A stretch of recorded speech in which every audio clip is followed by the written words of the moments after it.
Em nome de Jesus Cristo.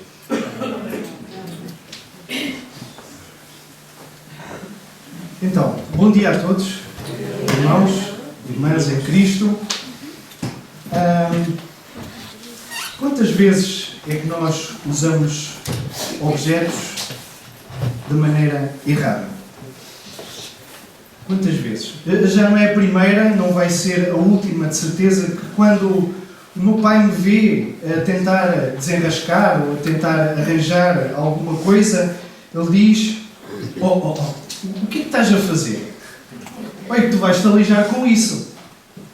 Ou então, tu vais estragar isso e não vai ficar nada de jeito. Uma pessoa vai aprendendo aos poucos, por tentativa e erro, e vai aprendendo ao ponto de um dia eu estou a ir trabalhar e antes de entrar no hospital, há um jardim no hospital, não é? Eu passo, olho para um jardineiro a aparar a sebe. Eu olho para ele, fico a olhar e fico assim meio burro a olhar para ele, como alguém que, mesmo não percebendo muito, fico em choque com a realidade que está ali à minha frente. O senhor andava a parar a sebe com um alicate de cortar arame. Um alicate de cortar arame é uma coisa assim parecida com isto. A cortar uma sebe com um alicate de cortar arame. Eu pensei, ele vai andar aqui imenso tempo. Ele vai andar para aqui 3 dias para fazer para aí 6 metros de sebe. É uma coisa absurda, não é? É o equivalente a vocês andarem a varrer a vossa casa com uma escova de dentes, por exemplo. É absurdo. É absurdo. Em termos de proporcionalidade, é isso que acontece. Ou então, e vocês sabem aquilo que eu estou a falar, especialmente as senhoras, não é? Tem lá aquele serviço de jantar que foi oferecido há muitos e muitos anos, que é para usar em ocasiões muito especiais. E passado 3 décadas foi usado 2 vezes. Até que olha-se para aquele serviço e... Mas isto já está tão desatualizado. Acho que vamos oferecer a alguém. Ou vamos vender, vamos pôr no LX. O uso incorreto das coisas, não é? O uso incorreto das coisas. Nós hoje vamos estar a meditar em Marcos, no capítulo 4, e os versículos 21 a 41. E eu vou passar a ler. Também lhes disse: vem porventura a candeia para ser posta debaixo do alqueire ou da cama? Não vem antes para ser colocada no velador? Pois nada está oculto senão para ser manifesto, e nada se faz escondido senão para ser revelado. Se alguém tem ouvidos para ouvir, ouça. Então ele lhes disse: atentai no que ouvis. Com a medida com que tiverdes medido, vos medirão também. E ainda se vos acrescentará. Pois ao que tem se lhe dará, e ao que não tem, até o que tem lhe será tirado. E disse ainda: o reino de Deus é assim como se um homem lançasse a semente à terra, depois dormisse e se levantasse de noite e de dia, e a semente germinasse e crescesse, não sabendo ele como. A terra por si mesma frutifica. Primeiro a erva, depois a espiga e, por fim, o grão cheio na espiga.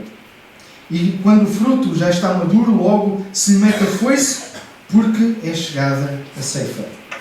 E aí disse mais: a que assemelharemos o reino de Deus?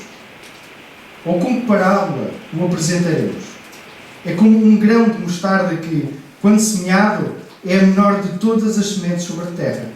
Mas, uma vez semeada, cresce e se torna maior do que todas as hortaliças e deita grandes ramos, a ponto de as aves do céu poderem aninhar-se à sua sombra. E com muitas parábolas semelhantes, lhes expunha a palavra, conforme o permitia a capacidade dos ouvidos. E sem parábolas não lhes falava, tudo, porém, explicava em particular aos seus próprios discípulos. Naquele dia, sendo já tarde, disse-lhes Jesus: passemos para a outra margem. E eles, despedindo a multidão, o levaram assim como estava, no barco. E outros barcos o seguiam. Ora, levantou-se grande temporal de vento e as ondas se arremessavam contra o barco, de modo que o mesmo já estava a encher-se de água. E Jesus estava na popa, dormindo sobre o travesseiro. Eles o despertaram e lhe disseram: Mestre, não te importas que pereçamos? E ele, despertando, repreendeu o vento e disse ao mar: Acalma-te, emudece. O vento se aquietou e fez-se grande bonança. Então lhes disse: Por que sois assim tímidos? Como é que não tendes fé? E eles, possuídos de grande temor, diziam uns aos outros: Quem é este, que até o vento e o mar lhe obedecem? Até aqui, a palavra do Senhor. Eu dividi a passagem em 3 partes. Primeiramente, iremos abordar a revelação do Reino de Deus através de Jesus, a palavra encarnada. Depois, o início e desenvolvimento imparável do Reino de Deus, por ação da palavra. E, por fim, descanso no poder da palavra na progressão do Reino.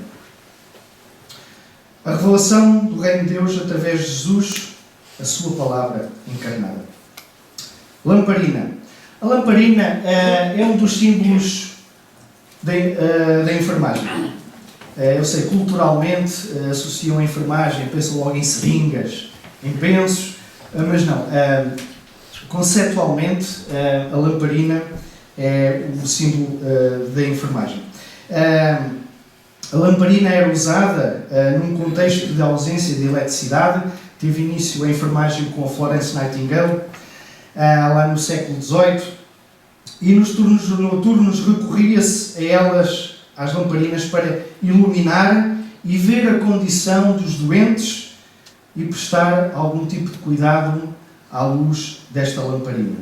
E Jesus começa com 2 perguntas retóricas. E quando se faz uma questão retórica, pretende-se conduzir à reflexão e também a pressupor uma resposta que é óbvia. Então, mas afinal, quem é que vai colocar uma lâmpada debaixo da cama? Ou debaixo de uma caixa, que é um alqueire, não é? Uma caixa que pelo menos os meus avós usavam para medir o milho. Então era uma caixa. Luzes debaixo de alguma coisa, digamos, que me tenha assim ocorrido de repente, só se fosse no Fast and Furious, não é? Debaixo do carro, a iluminar, a passar ali na estrada, e realmente não passava despercebido. Portanto, debaixo de alguma coisa só se for aqui. Mas qual é o resultado por uma iluminação destas? Uma lamparina debaixo da cama. Debaixo da cama. Além de não iluminar, porque fica debaixo da cama, sabem, eles na altura eles não tinham umas camas como nós. Temos um colchão. Provavelmente os seus colchões eram de palha. Então, estão a imaginar pôr uma lamparina destas debaixo de um colchão de palha. Eles incendiavam a casa toda. Então é absurdo. É uma coisa que é absurda, não é?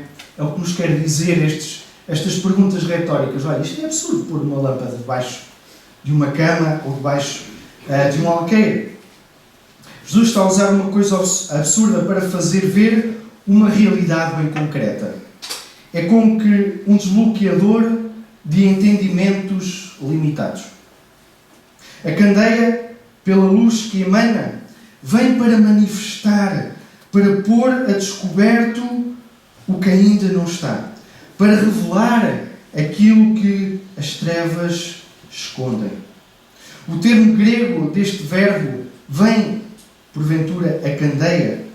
É aqui usado no sentido de vir para alcançar um propósito e intenção concretos. A candeia vem para trazer luz, para dissipar a influência das trevas, para que aquilo que está oculto possa ser revelado.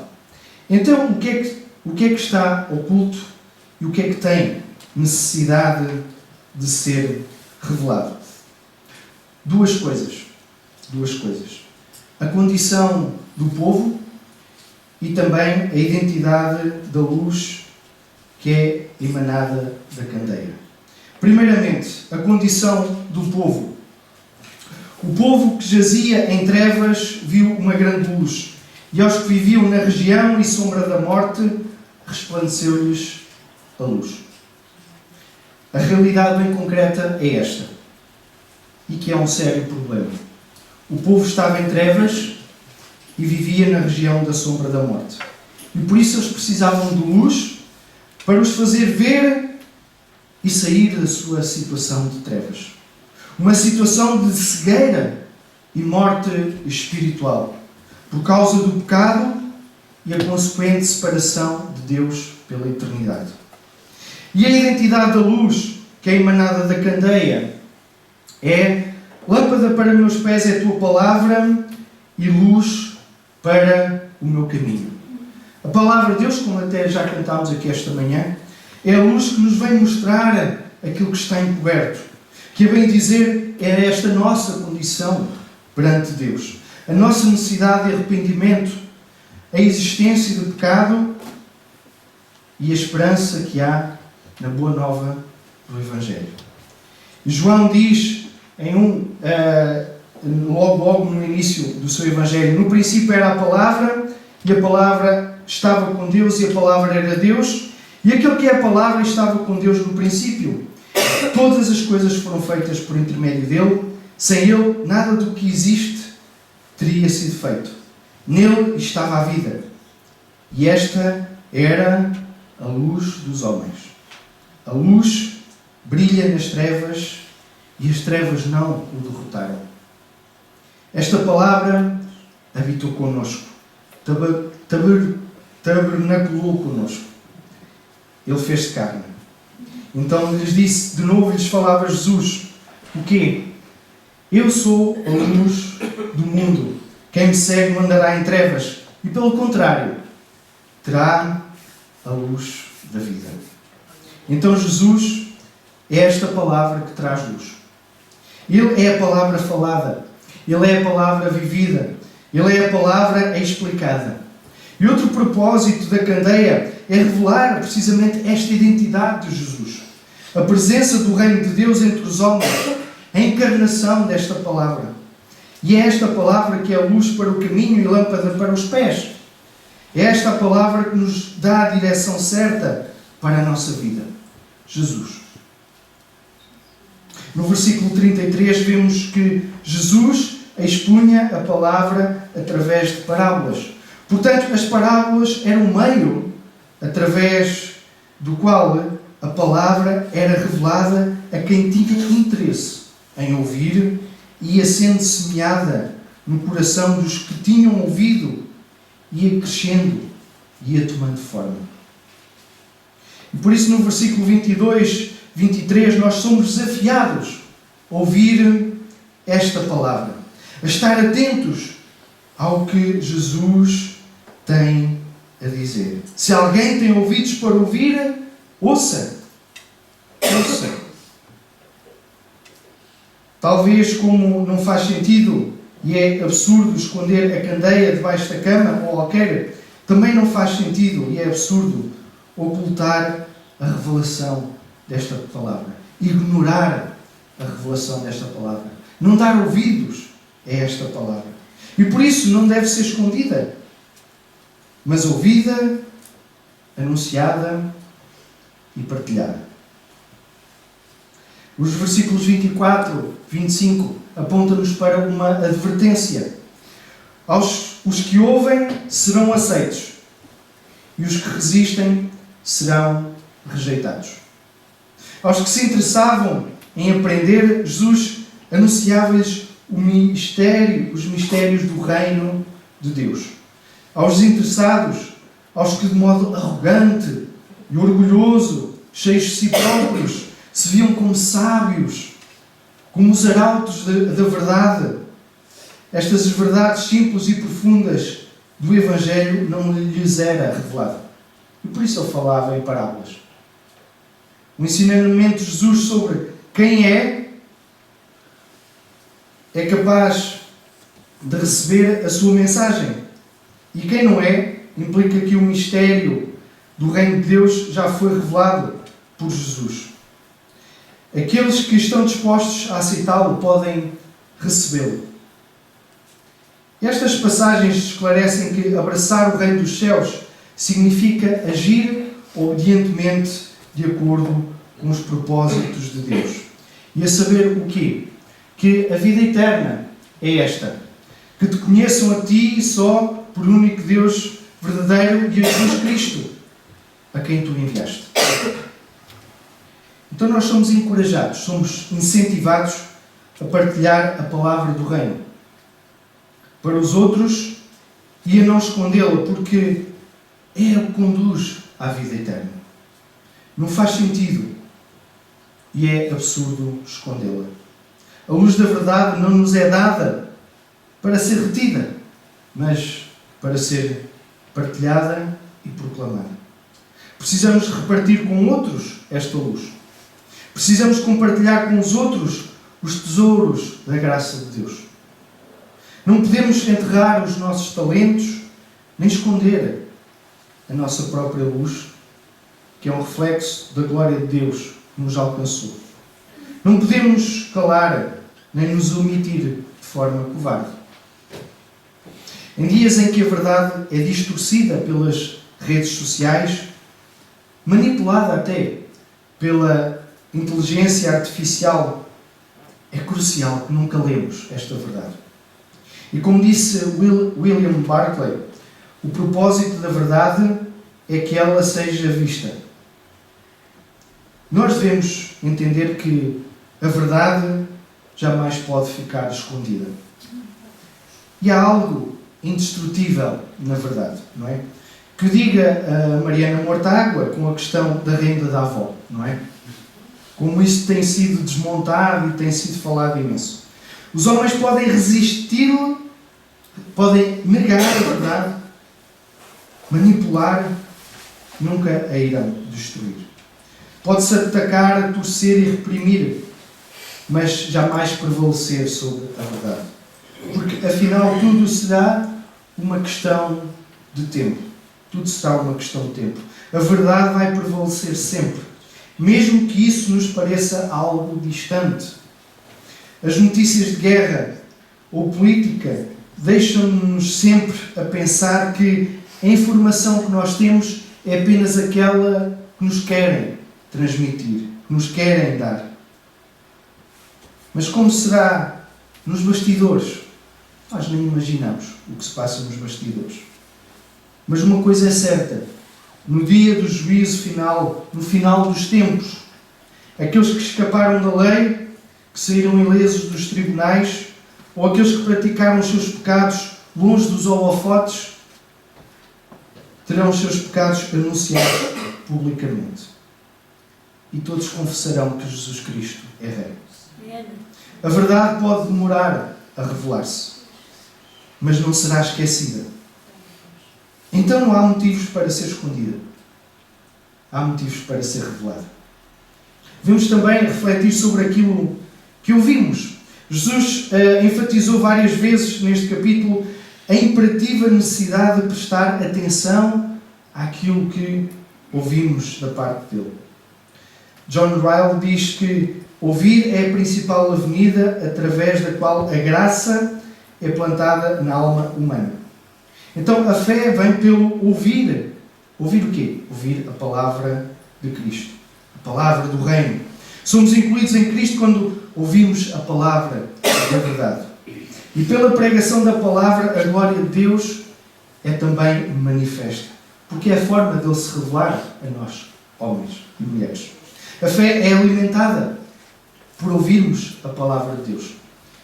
E o amor é também incentivado a ser praticado olhando para a palavra de Deus, a expressão máxima do amor de Deus pelo homem. Certo é que muitos irão ouvir, muitos irão desprezar. Aconteceu com Jesus, aconteceu com os discípulos, acontecerá certamente connosco. Outros irão ouvir, irão reter durante algum tempo e irão esquecer, como ouvimos na parábola da sementeira, não é? Há aqueles que ouvem e deliberadamente deixam para depois. Devemos inclinar os nossos ouvidos para atender ao que ouvimos. Deixa-me perguntar-te aqui esta manhã: Que importância tens dado a esta palavra?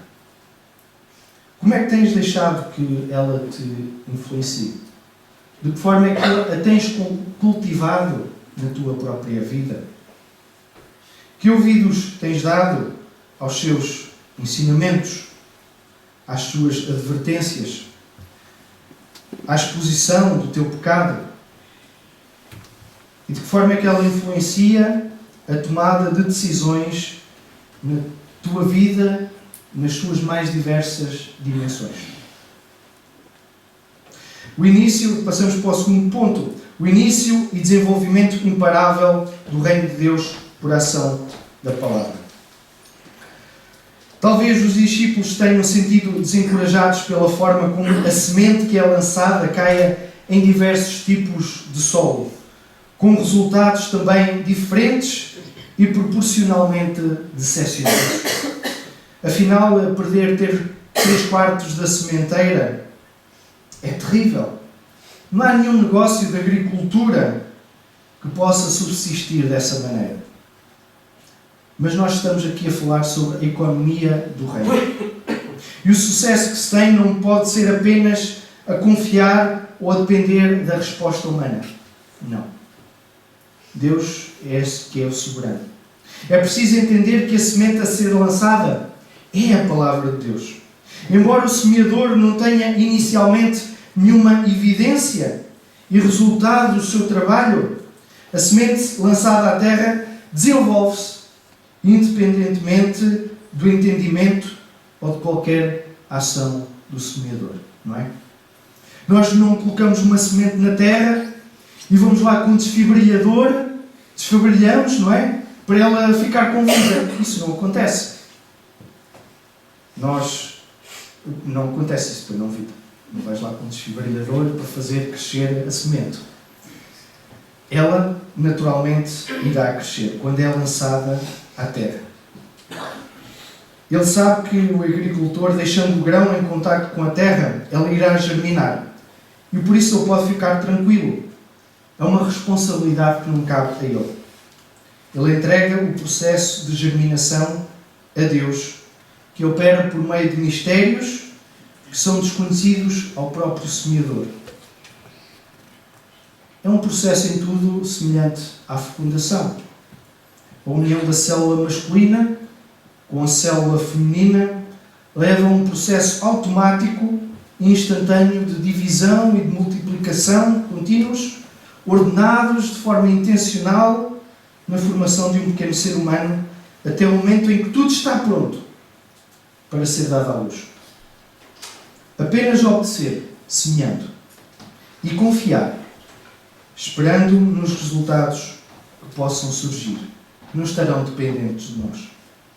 É um processo que tem um início, tem um meio, tem um fim. O Reino de Deus está presente desde o processo de sementeira até o momento da ceifa e da recolha no celeiro, dando-nos uma visão escatológica de todo esse processo. Não é uma coisa que fica a meio ou que fica parada no tempo. No processo de sementeira, o Reino de Deus é apenas como que um embrião pequeno, frágil, imperceptível. E isso vê-se neste momento da passagem na pessoa e ministério de Jesus. Não é? Parece uma coisa tão frágil, tão pequena. Ele próprio nasceu como frágil e pequeno numa manjedoura. O Rei da Glória nasceu numa manjedoura. Tão frágil, tão sujeito aos animais, ao tempo. Algo que é oculto agora, mas que depois será plenamente manifesto.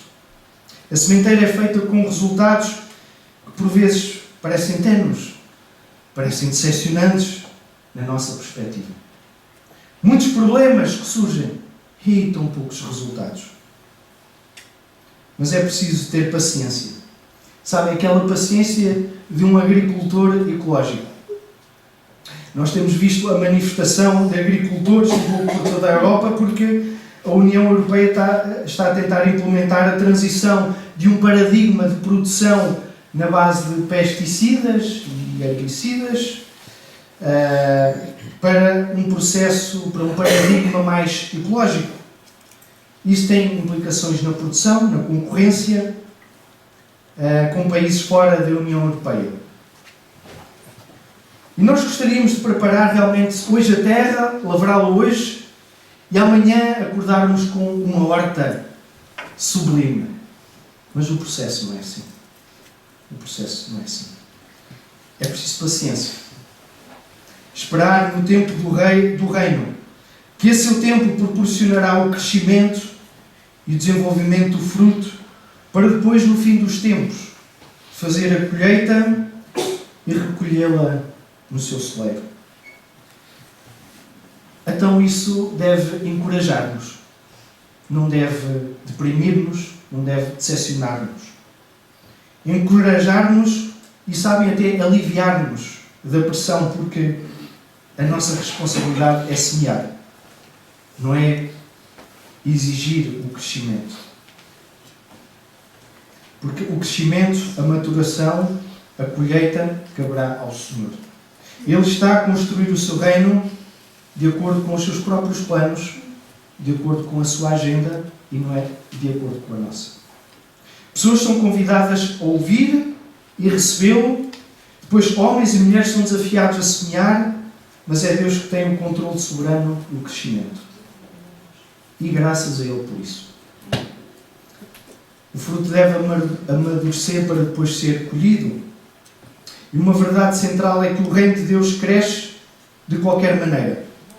E esta é uma mensagem importante para livrar os cristãos e as igrejas de preocupações e ansiedades. Se realmente estiverem espalhando a semente do Evangelho, de algum modo ela irá crescer.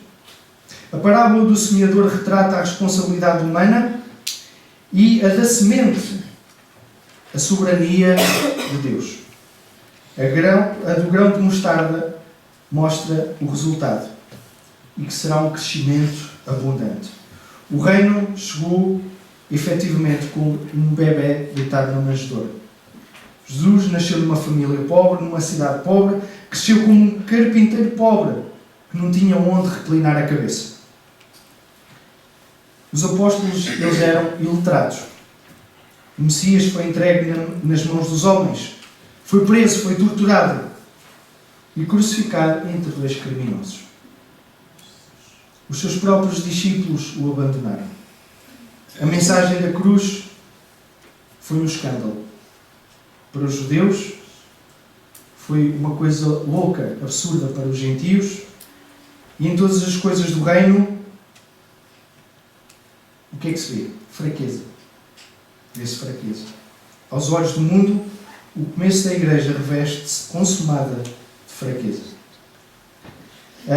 Mas Dewey Mulholland diz que a parábola do grão da mostarda é a história do contraste entre um começo insignificante e um desfecho surpreendente. Entre aquilo que é oculto hoje e aquilo que será revelado no futuro. Ou seja, o reino de Deus é como esta tal semente, que o seu tamanho atual e aparente insignificância não são, de modo algum, indicadores da grandiosidade futura que um dia irá ter. Pois é, a segunda vinda de Jesus será o dia mais glorioso da história. Ele virá com grande poder e majestade. Todo o olho o vai ver. Todo o olho o vai ver. Todo o joelho se dobrará e toda a língua confessará que Ele é o Senhor. Todos os remidos receberão um corpo glorioso e reinarão com Ele para sempre. Somente Deus conhece o dia desta colheita. E nós devemos semear até aquele dia glorioso. Nós temos a promessa de que o nosso trabalho no Senhor não é vão. A palavra de Deus não volta para Ele vazia. Devemos trabalhar e esperar esta colheita final. Recebemos a ordem de semear, mas Deus detém o controle soberano sobre o crescimento. Quando o fruto estiver maduro, então virá a gloriosa ceifa. A igreja cresceu a partir do Pentecostes de uma forma colossal. Aos milhares, Os corações iam-se rendendo à mensagem do Evangelho. Os corações duros eram quebrados. Doutores e analfabetos capitulavam perante o poder da palavra de Deus. A Igreja expandiu-se. A Ásia, a Europa, a África. O Império Romano, com a sua força, não pôde deter o crescimento da Igreja. As fogueiras não puderam destruir o entusiasmo dos cristãos. As prisões não intimidaram os discípulos de Cristo, que por toda a parte preferiam morrer a blasfemar. A Igreja continua no seu processo de crescimento. Em todo o mundo. De todos os continentes, aqueles que confessam que o Senhor Jesus é Senhor vão se juntando a esta grande família, a esse imenso rebanho, a esse incontável número de santos. O reino de Deus é como que uma pedra que quebra todos os outros reinos e enche toda a terra. E enche toda a terra. Terceiro ponto. Descanso no poder da palavra na progressão do reino. O reino vai progredir. É Deus que dará o seu crescimento. E Jesus aqui, quando acalma a tempestade, Jesus passara o dia todo a ensinar sobre este reino de Deus. Ao final da tarde, ele deu uma ordem para os discípulos entrarem no barco e passarem para a outra margem, para a região de Gerasa. Enquanto atravessavam o mar da Galileia, Jesus, cansado, ele adormeceu e veio aquela tempestade terrível. Os discípulos, apavorados, clamaram por Jesus. Ele repreendeu o vento e o mar e eles obedeceram. Os discípulos e aqueles homens apavorados com a fúria dos ventos ficaram maravilhados diante daquele milagre. Quem é este? Quem é este? Vemos nesta passagem o lado humano e também o lado divino de Jesus. O seu lado humano que adormece, cansado da jornada do ministério. E vemos também o seu lado divino que se levanta e impõe a sua ordem aos elementos desordenados, pelo poder da sua palavra. Sua palavra tem poder. Então é inevitável que venham tempestades. Irmãos e irmãs, não julguem que por serem filhos de Deus estão imunes às tempestades. Jonas enfrentou uma tempestade porque ele desobedeceu, e aqui os discípulos enfrentam uma tempestade porque eles obedeceram a Jesus. Jesus desafia-nos a fazer o quê? A confiar nele. Somos encorajados a passar tempestades na vida, mesmo em obediência a Deus, porque Ele, sendo humano, a fim de se identificar connosco, também passou por essas tempestades. Ele também se cansou, também teve necessidade de dormir, também teve necessidade de chorar. Somos animados a confiar nele porque Ele é fiel. Se Ele disse que era para ir para a outra margem, é porque é para ir para a outra margem. Não é para ficar a naufragar no meio. Era para ir. Somos desafiados a confiar nele porque Ele é fiel na sua palavra e porque a sua palavra tem poder. Tens tido dificuldades no teu trabalho ou na tua escola pelo facto de quereres obedecer a Deus e de quereres honrar Jesus com a tua vida, com o teu comportamento? Tens, se calhar, perdido alguma oportunidade de fazer algum tipo de negócio só para não transgredires? Ou se calhar não tens tanto lucro porque tu queres pagar de forma correta os teus impostos? Tens sido considerado uma pessoa não grata no ambiente de trabalho por não te envolveres em algum esquema menos bom? Ou porque não participas em copianços na escola? Há momentos que sofremos, mas não é por estarmos em contramão, mas é por andarmos precisamente pelo caminho direito. O mundo rejeitou Cristo e por isso não é de admirar que rejeite também os seus filhos. A perseguição por se viver na luz e por contribuir para a expansão do reino de Deus. O facto de Jesus estar connosco não nos poupa de certas tempestades. E ser cristão não é viver numa redoma de vidro, numa estufa espiritual. Não é viver numa prosperidade. Nós ainda não chegamos ao céu. Ainda não estamos lá. Jesus sabia da tempestade, não sabia, quando ele mandou os discípulos atravessar. Ele sabia. Ele sabia. Afinal, o dia ainda não tinha terminado e este ensino estava planeado para este dia ainda. Estava escrito no seu semário. Esta lição vai ser dada hoje ainda. A tempestade ajudou os discípulos a entenderem que podemos confiar em Jesus nas crises inesperadas da vida e no poder da sua palavra, mesmo que às vezes possa parecer que Deus está a dormir, mas não está. Não está. Na progressão do reino de Deus, mesmo obedecendo, os desafios são inevitáveis. Lembremos-nos em quem podemos confiar. Lembremos-nos disso. Jesus vai revelar a sua identidade, inaugurar e manifestar a presença do reino de Deus entre os homens. Ele próprio é a palavra encarnada que põe a descoberto também a nossa condição de pecadores e condenados perante Deus, e assume-se ele mesmo como a solução para fazer parte deste reino todo aquele que o quiser ouvir, e por isso deve ser anunciado, apesar de ser rejeitado por muitos que recusam ouvir o seu ensino, as suas palavras, rejeitando a própria palavra em si. O início do reino de Deus é tímido.